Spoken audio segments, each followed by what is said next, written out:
The year is 1939. Europe is a powder keg about to explode. And as the threat of war looms, a machine hums in a secret Berlin office. A machine that holds secrets, secrets that could turn the tide of the coming war. This is the Enigma. Yet for now, there is a lull before the storm, a time of preparation, of planning, of sending out feelers. And as the diplomats maneuver, the stage is set for a war unlike any other. For in this war, the battles will be fought not only on land, at sea, and in the air, but also in the shadows, in the hidden world of codes and ciphers. It's a war of intelligence, a war where the fate of nations will be decided not by guns, but by the brilliance of minds. And at the center of this hidden theater of war is the Enigma machine. The policy of Blitzkrieg, lightning war, relied on speed, coordination, and above all, secure communication. Every order, every movement, every strike was encrypted through the Enigma machine. With millions of possible settings, it was considered mathematically impossible to solve. But war is never fought only on the battlefield. Far from the front lines, in quiet corners of Europe, another war was being waged, a secret war of brains against machines. For the Allies, the prize was immense. The ability to anticipate enemy movements before they happened. To read German strategy as if peering directly into Hitler's war room. In the summer of 1940, with France on the brink of collapse, the British Expeditionary Force narrowly escaped from Dunkirk. They were low on supplies, low on morale, and most importantly, low on intelligence about the coming German assault. But then, something remarkable happened. The commander received an urgent message, a message that detailed the Germans' next moves, their supply lines, their defenses, and their plans for the next phase of the attack. It was like having a spy in the heart of the German High Command. The truth was, the Allies had just decoded a secret German transmission, an Enigma message that had been intercepted by Polish spies. The information was so accurate that it helped the BEF regroup and launch a surprise attack, confounding the German leadership and saving countless lives. But how had they done it? How did the Allies break the unbreakable Enigma? To answer that question, we must go back to the beginning. Back to the dark days of 1939, when Europe was holding its breath, waiting for war to ignite. At that time, the threat of war was palpable. As the British and French made their final preparations, they knew that time was running out. But deep in the Polish countryside, far from the madding crowd, a group of mathematicians and cryptographers had already embarked on a mission to crack the Enigma. They had been working for months, perhaps years, studying German communications, searching for patterns, for weaknesses, for any clue that could give them an edge. Their work was painstaking, their resources limited, yet their resolve was unwavering. They knew that the fate of their nation, perhaps the fate of the entire free world, rested on their shoulders. Then came the breakthrough. In a moment of inspiration, or perhaps by sheer luck, they discovered a weakness in Enigma. It was a small thing, a tiny flaw in the machine's seemingly impenetrable encryption, but it was enough. With this new knowledge, they were able to build a machine of their own, a machine that could decipher Enigma codes. It was a triumph of human ingenuity, a testament to the power of the human mind over seemingly insurmountable challenges. But, as the Polish people celebrated this extraordinary achievement, they knew that the war was far from over. The real test would come when they put their invention to the ultimate test. When they faced off against the German war machine in the battle of wits that would ultimately decide the fate of nations. For the Poles had not only cracked the Enigma, they had built a weapon that could change the course of history. But, as the war in Europe rages, can they hold on to this vital advantage? Will their brilliant innovation be lost in the chaos of war, or will it be the spark that ignites the Allied victory? Only time will tell. And while the tale of breaking Enigma is often said to have started in Britain, the reality is that the heroic efforts of a small group of Polish mathematicians in a secret laboratory years before the outbreak of the Second World War made the Allied victory over the unbreakable code possible. Our story begins in 1931, when a German named Hans Stilo Schmidt, employed inside the cipher office of the German army, decided that his true talents were being wasted. For money, he approached French intelligence in Berlin and offered to sell secret documents. Among them were Enigma instruction manuals, codebooks, and operating procedures. The French accepted, but what they received was something of a mixed bag. The material was useful, but not enough to completely break the system. But realizing that they were sitting on a potentially priceless intelligence bonanza, the French shared the documents with their Polish allies. And here, the gamble paid off handsomely. Poland was in the direct path of Nazi aggression. So for them, this was no abstract academic puzzle. This was a matter of life and death.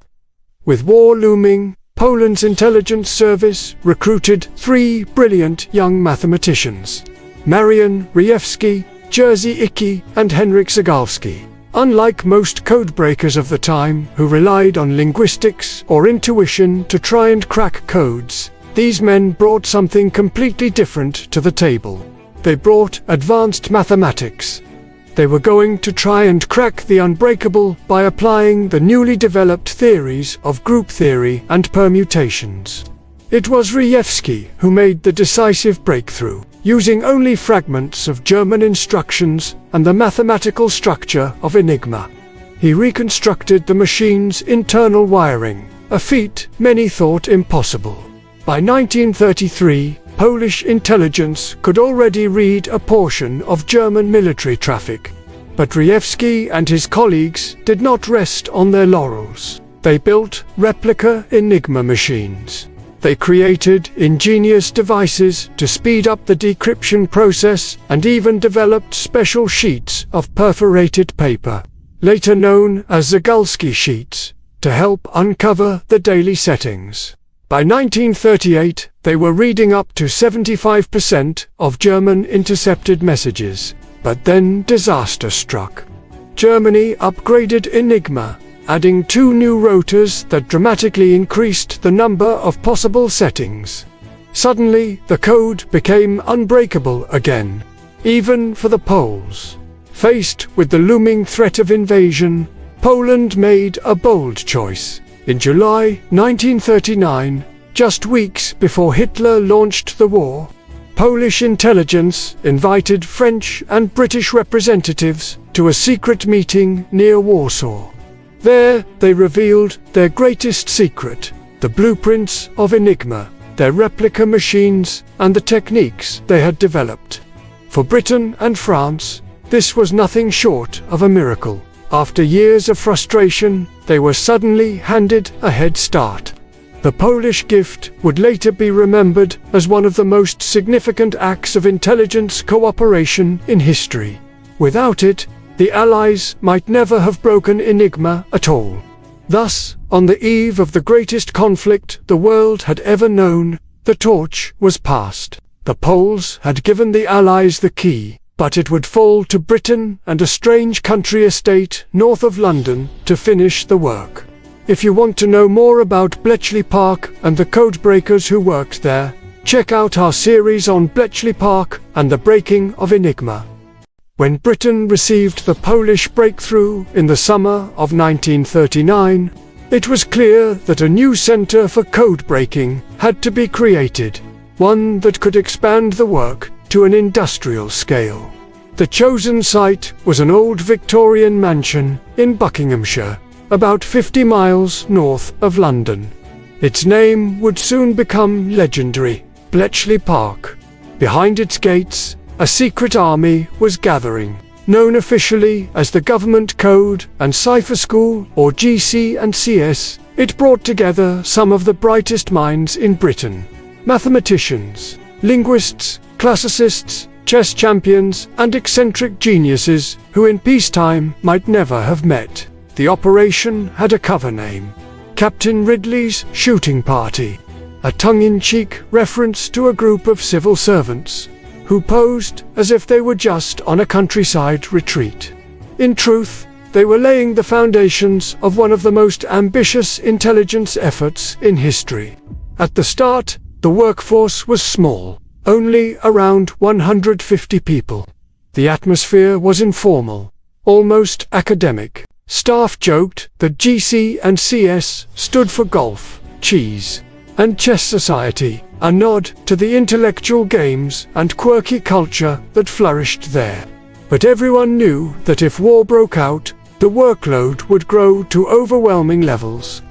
Their leader was Commander Alistair Denniston, a veteran of British code-breaking during World War I. Calm, organized, and unflappable, he kept the operation steady, even as pressure mounted. He began recruiting what he called professor types, people with unusual minds, who could think in abstract patterns. From nearby Oxford and Cambridge, mathematicians like Gordon Welchman and, most famously, Alan Turing were brought in. Turing, a quiet and unconventional genius, would go on to design machines that could outpace any human codebreaker, laying the groundwork for modern computer science. By the summer of 1938, before the war even began, Bletchley Park had been wired with electricity, telephones, and secure communications.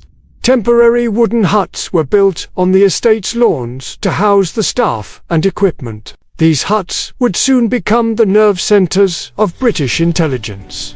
When Hitler invaded Poland in September 1939, Britain declared war. Within days, the codebreakers packed their belongings in London and moved permanently into Bletchley Park. The professor types and their assistants knew the clock was ticking. German forces were on the move, and every message carried life-or-death information. Now, the quiet manor house became a battlefield of a different kind. The war in Europe would be fought with tanks, planes, and ships. But here, at Bletchley, it would be fought with pencil, paper, logic, and eventually, machines. The race against Enigma had truly begun. Now, as the men and women of Bletchley Park prepared for battle, they had no idea of the challenges that lay ahead. The Germans were making daily changes to Enigma's settings, making the code almost impossible to crack, and the British had only a handful of codes to work with. But, with the fate of the world hanging in the balance, the race was on to break the unbreakable code. It's 1941, and the Germans are taunting the British with seemingly unbreakable codes. Can you break the code and discover the hidden message? When the codebreakers at Bletchley Park settled into their huts in late 1939, they faced a daunting reality. Enigma wasn't just one code. The German Army, Navy, and Air Force each used separate Enigma networks, and every single day the machine settings were changed.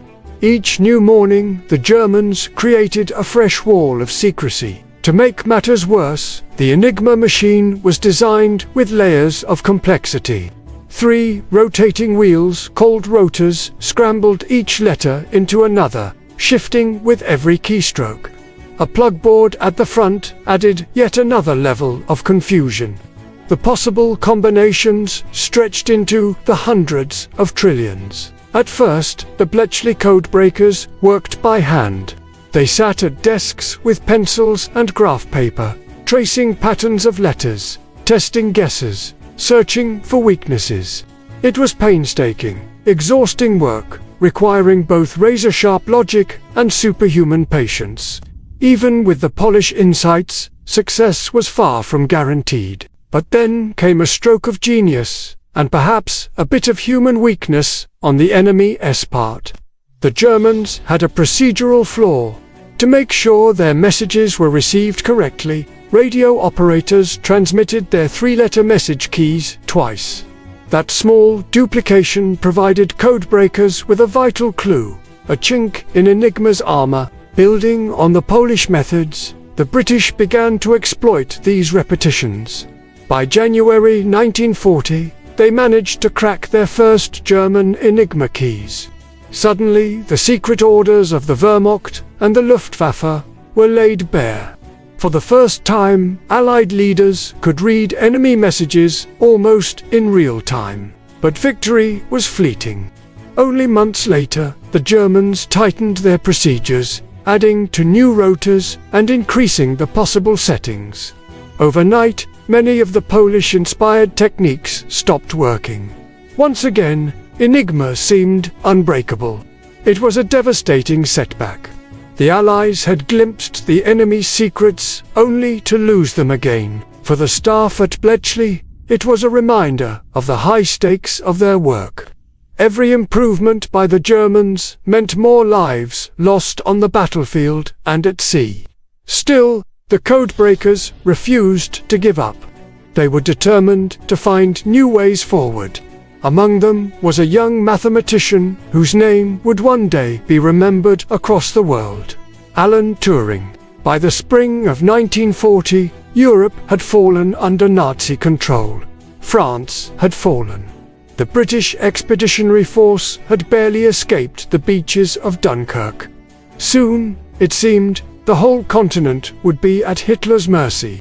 Back at Bletchley Park, Turing realized that the war was entering a new phase. There was no time left for working by hand.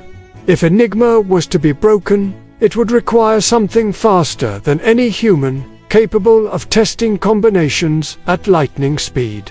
And so, he began sketching the design of what would become one of the most important inventions of the war: the bomb machine. It was a brilliant concept, but to build it, Turing would need the help of the government. His first step was to convince his superiors that the threat posed by Enigma was greater than ever. In the summer of 1940, Britain stood on the edge of an invasion. Sea after sea, the Luftwaffe hammered home. Day after day, the Battle of Britain raged. The fate of the nation hung in the balance. And deep in the country, in a secluded mansion, a team of codebreakers raced against time. Their mission, impossible, their leader said, was now a matter of life and death. By 1940, the pressure on Britain was immense. France had fallen. German U-boats prowled the Atlantic, and the seemingly inevitable German invasion of the British Isles was looming. At Bletchley Park, the codebreakers faced an impossible task. They had to break the unbreakable Enigma code or face the real possibility of Britain's defeat. It was a time when the British were losing many ships at sea and desperate measures were needed. Enter Alan Turing, the quiet, eccentric mathematician from Cambridge. He believed that no team of brilliant people, no matter how brilliant, could keep up with the daily changes of Enigma. The solution had to be mechanical. He proposed building a machine that could think through possibilities much faster than any person could. Working with Polish refugees who had fled their country after its defeat, Turing built on their work to design a far more powerful device. The result was the bomb machine. Imagine a massive cabinet filled with rotating drums, clattering relays, and miles of wiring. It wasn't a computer in the modern sense, but it was a giant leap toward one. The bomb could run through tens of thousands of possible Enigma settings in a fraction of the time it would take a human team. The principle was deceptively simple. If you could guess a small portion of the plaintext in a message, something predictable like "Hail Hitler" at the end of a transmission, or standard weather reports, then the bomb could use that clue to eliminate millions of wrong possibilities and zero in on the correct Enigma settings for the day. Once the bomb found the right settings, the operators could feed the plaintext into another machine. a replica of the German Enigma, which would produce the encrypted text that had been intercepted. Voila, the message was decrypted. By late 1940, the first bomb machine was delivered to Bletchley. It was nicknamed Victory, though more would quickly follow, filling entire huts with their noise. Dozens of women from the Women's Royal Naval Service, the Wrens, were recruited to operate them, working in shifts around the clock. The sight of rows of bombs spinning and clicking became the heartbeat of Bletchley Park. With these machines, Turing and his colleagues began to crack Enigma more consistently. Each successful decryption wasn't just an intellectual triumph. It meant convoys could be rerouted away from U-boat attacks, bombing raids could be anticipated, and Allied troops could fight with knowledge of the enemy's plans. Still, success wasn't guaranteed. The Germans kept changing their procedures, adding layers of difficulty. Each time they did, Turing and his team had to adapt, refine, and build more bombs. It was a constant race against time and against death at sea and on land. Yet, for the first time since the war began, Britain had a fighting chance. Thanks to Turing's vision, the impossible was becoming possible. Enigma was no longer invincible. But the story doesn't end here. After the war, the British government tried to cover up the role of code-breaking in their victory. They feared that the public wouldn't understand the importance of keeping secrets and jeopardized future security. As a result, the story of Bletchley Park and the bombs remained classified for decades.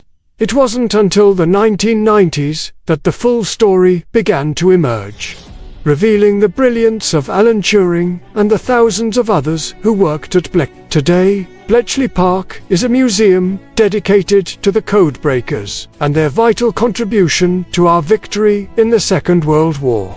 It's a place where visitors can learn about Enigma and the bombs and pay tribute to those who worked there. So if you're ever near Bletchley Park, I highly recommend a visit. It's a fascinating place that's full of history. And who knows, you might even learn a thing or two about code-breaking while you're there. In early 1940, even with the Polish breakthroughs and Turing's bomb machines, progress at Bletchley Park was fragile. Every time the Allies found a way into Enigma, the Germans tightened their procedures. The codebreakers were locked in a constant struggle to keep pace. Then, as often in wars, when it seemed the enemy was winning, a surprise breakthrough came not from a machine, but from the human imagination. John Herivel, a 21-year-old mathematician, had been recruited to Bletchley just months before. He had no special status, no famous name, and yet he was about to make one of the most valuable contributions to the breaking of Enigma. It came to him, he said later, out of the blue. Picture a German radio operator, he mused, up before dawn, cold, tired, maybe a little careless.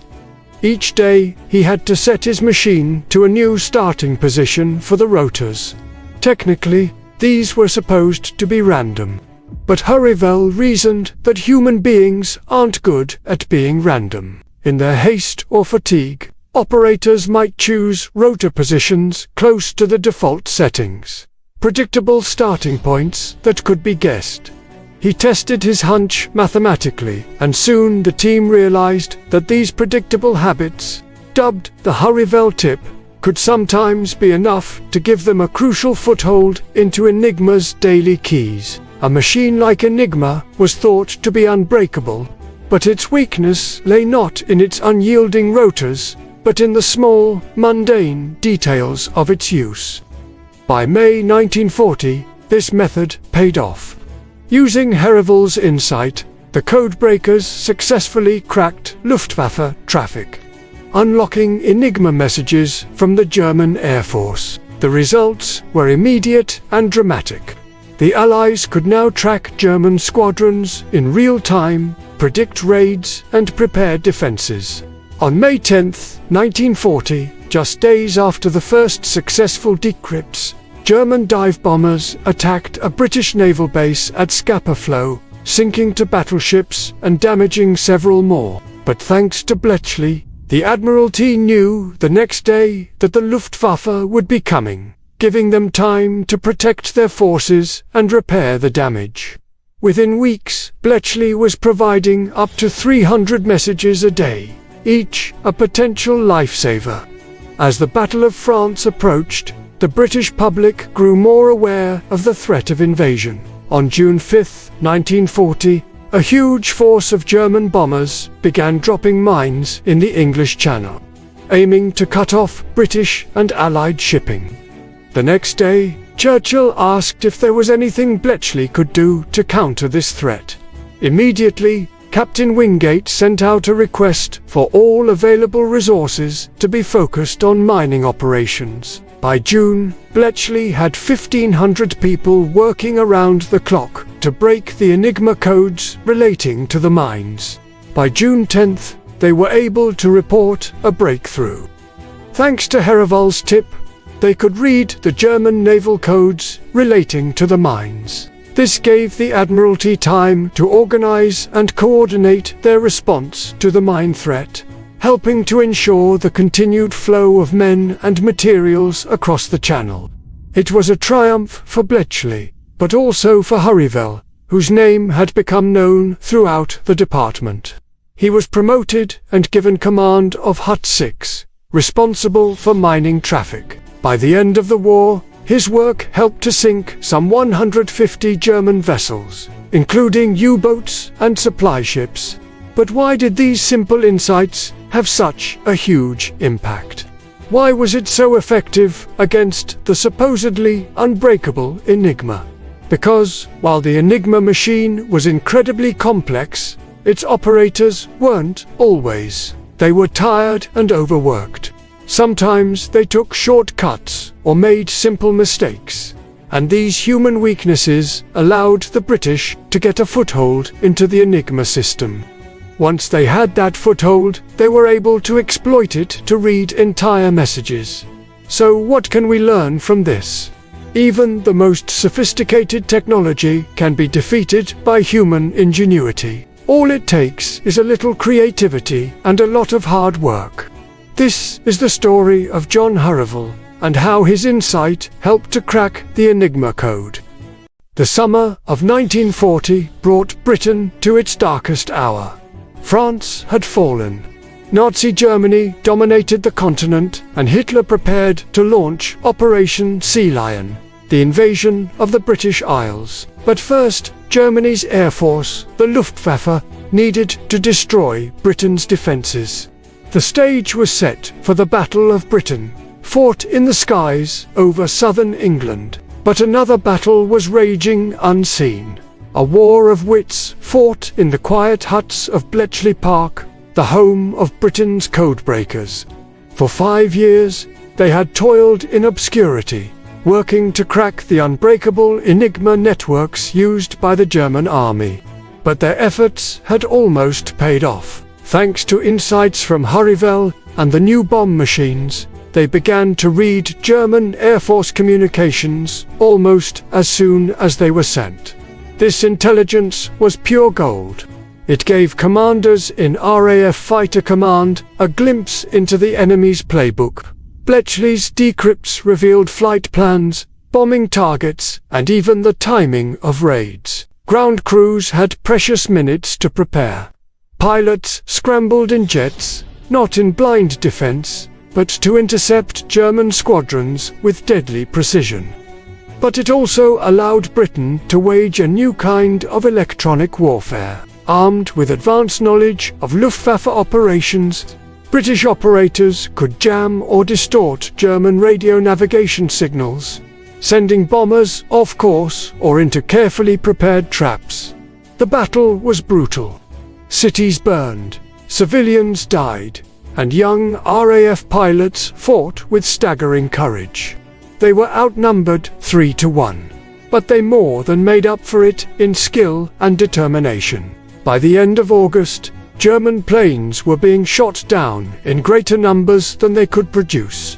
Soon, the Luftwaffe was taking terrible losses every day. But the strain was immense.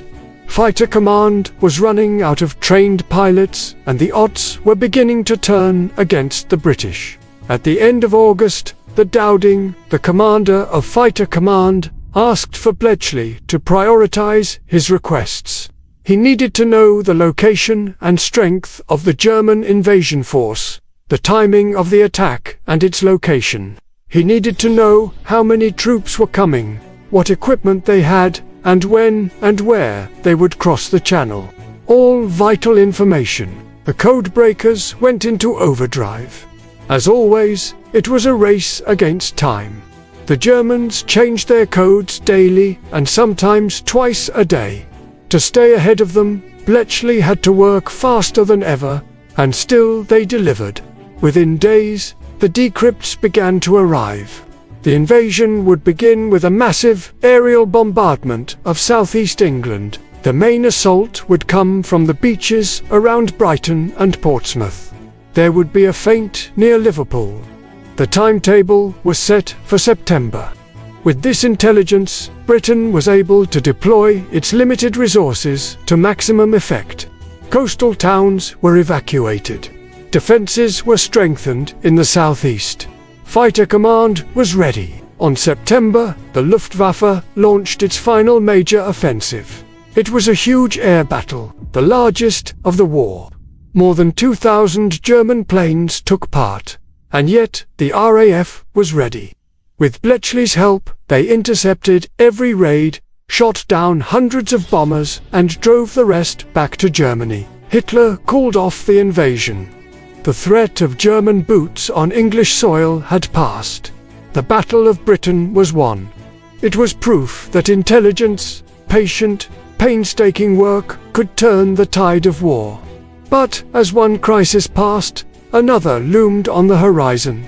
The struggle between the world's greatest naval powers was about to begin. And this time, Britain would be on the defensive. And now, you know why Bletchley Park is significant. In our last episode, we talked about how Alan Turing and his team developed the bomb to crack Enigma. Next episode is the Battle of the Atlantic and U-boat threat. Stay with us. Even as Britain celebrated its survival in the skies, another battle threatened to strangle the nation. This was not fought on land or in the air, but on the open seas, the Battle of the Atlantic. Britain depended on vital supply convoys from North America, food, fuel, weapons, everything needed to sustain the war. German U-boats, sleek and deadly submarines, prowled the Atlantic with orders to cut these lifelines. At the height of the campaign, convoys were being sunk faster than they could be replaced. If the U-boats succeeded, Britain could be starved into submission. Meanwhile, at Bletchley Park, the codebreakers faced their greatest challenge yet, naval Enigma. Unlike the Army and Air Force codes, the German Navy enforced stricter procedures and used more complex settings. To make matters worse, they introduced 2 new rotors, multiplying the machine's possible configurations to astronomical levels. For months, the Allies were blind in the Atlantic. Ships vanished, sailors perished, and Britain's survival hung in the balance. Cracking naval Enigma became the most urgent mission of all. The pressure was immense, but so were the stakes. If Bletchley could break the Navy's codes, it would give the Royal Navy an invaluable weapon: the ability to see the enemy before it could strike. But how could they possibly decipher a code with so many possible settings? The answer lay in a combination of relentless work and daring. Bletchley's mathematicians worked day and night, refining techniques, while the Royal Navy provided the means to gather intelligence on the enemy. As the U-boat campaign intensified, so did the efforts to counter it. The Royal Navy stepped up its patrols, searching for and seizing enemy vessels. And when they did, they discovered more than just supplies and equipment. They found code books, settings, even pieces of Enigma machines. Every scrap of intelligence brought back to Bletchley Park was like a drop of water in an arid desert. Each piece of the puzzle helps the codebreakers narrow the search. With these tools, and aided by the expanding fleet of bomb machines, Bletchley Park gradually unlocked naval Enigma. By mid-1942, the tide began to turn. Suddenly, Allied commanders could see the wolf packs assembling beneath the waves. Convoys could be rerouted around danger zones. Escorts could ambush lurking submarines, and losses began to fall. Bletchley's impact on the battle was immediate and profound. It was a turning point. The codebreakers at Bletchley had given the Royal Navy a weapon of foresight. Instead of fighting blind, Britain could fight smart. But the Battle of the Atlantic would rage for years. Although the U-boats would never again hold the upper hand, the struggle to keep the vital supply lines open was far from over. The U-boat campaign would continue to exact a heavy toll in lives and resources, and Bletchley Park's role in the battle remained a closely guarded secret. For over 30 years, the work done at Bletchley Park remained classified, and the full extent of naval Enigma's impact wasn't revealed until decades later.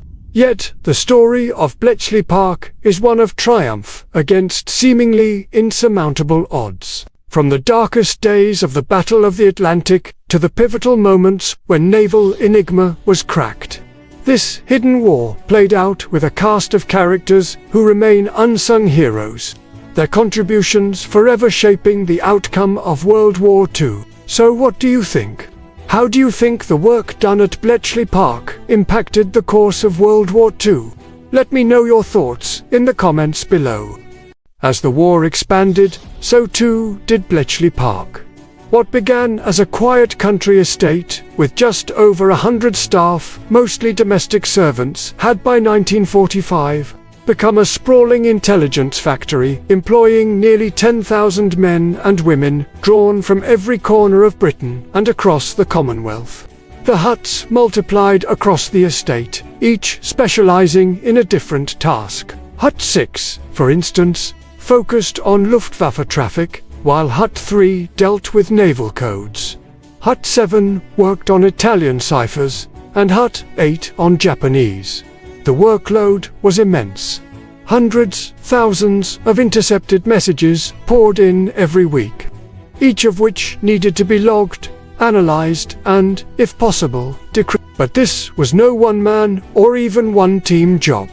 The effort required a tidal wave of people power, and so Bletchley became a town in itself, complete with its own post offices, banks, restaurants, and even housing. Those employed at Bletchley came from all walks of life. There were professional mathematicians and scientists, of course, as well as amateurs. Many were young women, some working for the first time. Others straight out of university, like 21-year-old Joan Winston Churchill's niece, who joined Bletchley in 1943 after graduating from Cambridge with a degree in maths. They operated the bombs, an early electronic calculating machine that helped decipher German codes. They sorted through endless streams of intercepts and performed the painstaking clerical work that made the breakthroughs possible. None of it was easy.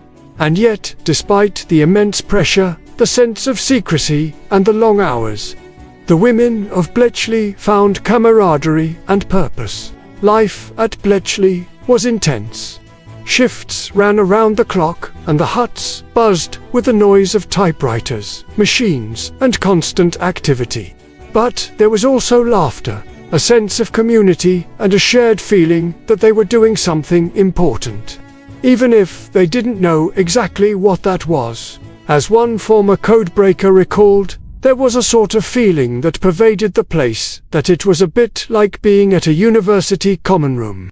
We were all doing something which was odd and out of the way. We were doing something for the war effort, and though we didn't know whether or not it was successful, we thought it must be important. Staff joked that GC and CS, the government code and cipher school, stood for golf, cheese and chess society. Chess sets and golf clubs were a feature of the huts, as were bicycles, which were used to race around the park when the going got tough. The digraphs, a code-breaking Enigma machine, were christened huts, as in you got any huts, and when a fire broke out in one of the huts, the firebreak was said to have been caused by a faulty tea urn. It wasn't all beer and skittles, however. Beneath the golf and the chess, the atmosphere was often tense. There were furious rows over credit for breakthroughs and agonizing debates about how best to proceed when progress stalled. But perhaps the greatest burden of all was the secrecy. The code breakers could never talk about their work, not even with family or friends. Letters home were heavily censored, and every scrap of paper was treated as classified. A notice on the wall of one hut proclaimed, "This is an open secret. It is not to be divulged to any unauthorized persons. If the Russians get to know anything about our work here, it will mean the loss of thousands of good lives." Secrecy bound them together, but it also weighed heavily. Many of those who worked at Bletchley left at the end of the war without ever telling anyone the role they had played in defeating the Axis. Decades passed before the true story of Bletchley Park was revealed, and the contributions of these remarkable people acknowledged. But in the end, it was worth it, because behind every major victory in the field, whether in the skies above Britain, the deserts of North Africa, or the waters of the Atlantic, there was unseen work being done in those huts at Bletchley Park, men and women working in silence, knowing their contributions could never be acknowledged publicly, but determined to press on regardless. Bletchley had become more than a code-breaking center. It was the hidden brain of the Allied war effort, and one of the most extraordinary communities ever assembled. But, in the shadows of Bletchley Park, a quiet revolution was underway. One that would slowly but surely turn the tide of the conflict. Thanks to the breakthroughs against Enigma, British commanders now had an extraordinary advantage. They could read the enemy's plans almost in real time. This intelligence was given the highest classification, Ultra, and was guarded more closely than any weapon. Its impact was immense. In the Battle of Britain, decrypts had guided RAF pilots to intercept German bombers. In the Battle of the Atlantic, Ultra allowed convoys to steer clear of lurking U-boats, saving countless lives and keeping Britain supplied. And as the fighting spread to North Africa, Ultra would prove decisive once again. There, the German commander, Field Marshal Erwin Rommel, the Desert Fox, seemed unbeatable. He struck with speed and cunning across the sands, always one step ahead of the British. But what he never knew was that his communications were being read at Bletchley. His supply shortages, troop movements, even fuel convoys were all revealed to Allied commanders, who used this knowledge to blunt his offensives. On June 1942, with Rommel's supply lines stretched to the breaking point, Montgomery finally launched his counterattack, forcing the Desert Fox into a fighting retreat. By October, Rommel was back in Germany, having failed to hold the vital city of Tobruk. Ultra-intelligence had turned the tide in the desert. It also shaped grand strategy. Churchill knew he could rely on Ultra to keep Britain going, which reassured Roosevelt that Britain would not collapse, allowing the Americans to commit to the war. And later, it provided Stalin with proof of Hitler's planned invasion of the Soviet Union, giving the Russian leader the intelligence he needed to prepare his defenses. The code breakers at Bletchley were waging a silent war that few knew about, influencing decisions in London, Washington, and Moscow. But this power came with risk. If the Germans ever suspected Enigma had been broken, they could change their systems overnight and lock the Allies out. That meant the intelligence had to be used carefully, never too obviously. Sometimes convoys were allowed to sail into danger. Sometimes attacks went unchallenged, all to protect the ultra-secret. Lives were lost to safeguard the safety of the ultra-secret, a cruel burden for the codebreakers to bear. Yet the overall effect was undeniable. With every cracked code, every saved convoy, every intercepted plan, Britain crept closer to survival, eventually victory. As the war in Europe wound down, the impact of Ultra became clearer. The Germans had changed encryption systems several times during the war, each time making the codes harder to crack. But Bletchley had risen to the challenge, constantly improving methods and machines. By the end, nearly 60,000 messages had been decoded, providing a constant stream of intelligence that helped the Allies win the war. But the story of Ultra is not just about technology or spies. It's a story about the people whose dedication and bravery made it all possible: the codebreakers, the linguists, the mathematicians, all working in the shadow of Bletchley Park, turning the unreadable into vital intelligence that changed the course of history. And if you want to know more about the people behind the secrets, there's a link in the description to another series all about the people who worked at Bletchley Park. This house saved Britain. No, not that one. This one. Welcome to Bletchley Park. The summer of 1940 through 1941 was Britain's darkest hour. America remained on the sidelines, and the Soviet Union was still bound by a fragile pact with Germany. Britain stood alone, battered and besieged. For Churchill, survival depended not only on courage and weapons, but also on intelligence, and Bletchley Park was delivering it in secret.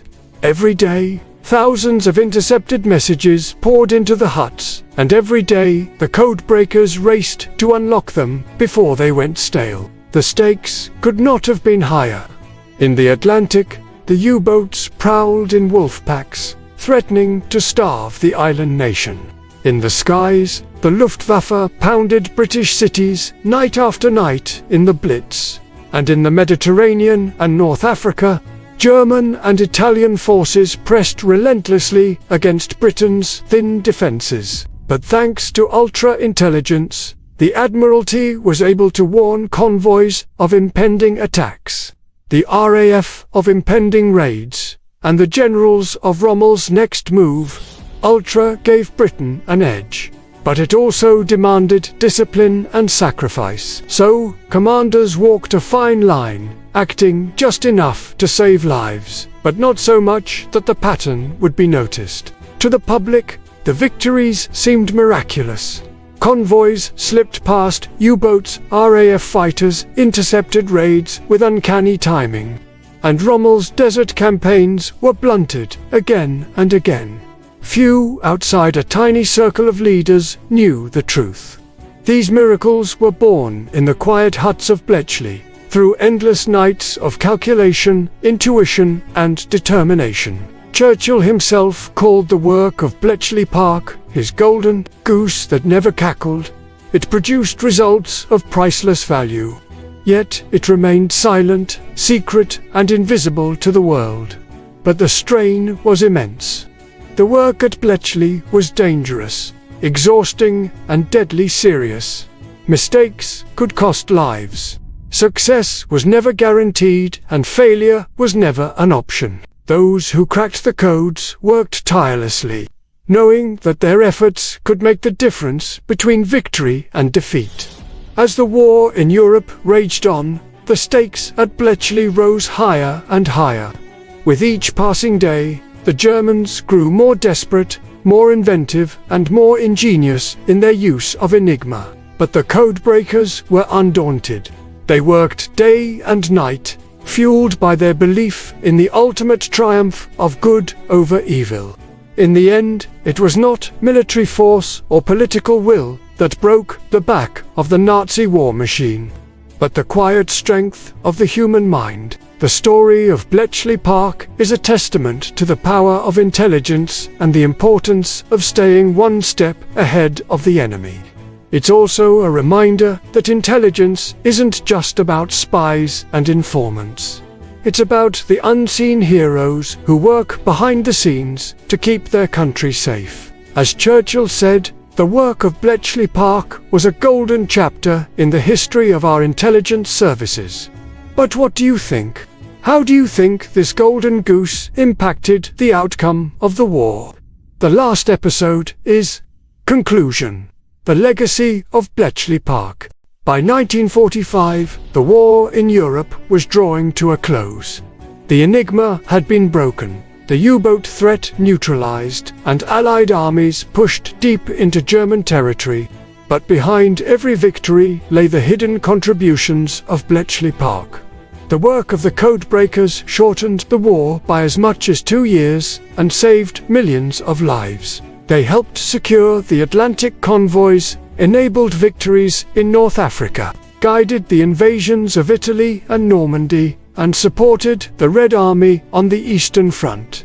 Ultra-intelligence had become one of the Allies' greatest weapons, though almost no one outside a tiny circle of leaders knew it. When the war ended, secrecy endured. The thousands who had worked at Bletchley were sworn never to reveal what they had done. For decades, their contributions remained hidden in classified files. Many veterans lived their entire lives without ever receiving public recognition for their extraordinary role in defeating Nazi Germany. Only in the 1970s did the truth begin to emerge, and the world learned of the brilliance, dedication, and quiet heroism of those who labored at Bletchley Park. Mathematicians like Alan Turing, whose vision laid the foundations of modern computing. Linguists and classicists who turned their scholarly minds to war. Thousands of young women whose tireless efforts powered the bombs and managed the flow of intelligence. Together, they formed a community unlike any other, one bound by secrecy, but united by purpose. Today, Bletchley Park stands not only as a historical site, but as a reminder of the power of intellect, cooperation, and perseverance. Wars are not won by force of arms alone, but by the ability to think, adapt, and outwit the enemy. That is the enduring legacy of Bletchley Park. The story of Bletchley Park is one of brilliance and bravery, but also of an institution forced to confront its own mistakes and biases. As we've seen, the codebreakers were not superhuman, but ordinary people doing their best in extraordinary circumstances. They made mistakes, faced setbacks, and grappled with the ethical dilemmas of their work. Yet, they persevered, driven by a shared sense of duty and purpose. In the early days at Bletchley, there was a naivety about the project. The codebreakers believed that once they had the Enigma machine, they had everything they needed. They did not realize that operating the Enigma was just the beginning. There was more to cracking the code than they had anticipated. This naivety led to the first major setback at Bletchley. After several months, it became clear that breaking the Enigma would require a lot more resources. The codebreakers realized that they were dealing with a much more complex cipher than they had anticipated. They needed more time, more staff, and more money. It was at this point that the project almost failed due to lack of resources. However, the codebreakers were able to rally support for their cause and convince the government to provide them with the necessary resources, but this was just the first of many challenges that the codebreakers would face. Throughout the war, the Bletchley Park team faced constant pressure to deliver results. The stakes were incredibly high. If the Germans caught wind of the fact that their codes were being broken, it could have disastrous consequences. The codebreakers were also dealing with a constantly evolving enemy. The Germans were making changes to the Enigma cipher all the time, which meant that the codebreakers had to stay one step ahead. Despite these challenges, the codebreakers at Bletchley Park made incredible progress. They developed new methods and technologies that allowed them to break the Enigma code faster and more efficiently. They also recruited and trained thousands of new staff members, many of whom were women. In conclusion, the story of Bletchley Park is a testament to the power of human ingenuity and perseverance. In the face of seemingly insurmountable challenges, the codebreakers at Bletchley Park made extraordinary breakthroughs that had a profound impact on the course of World War II. Their story is a reminder that even in the darkest of times, the human spirit can triumph.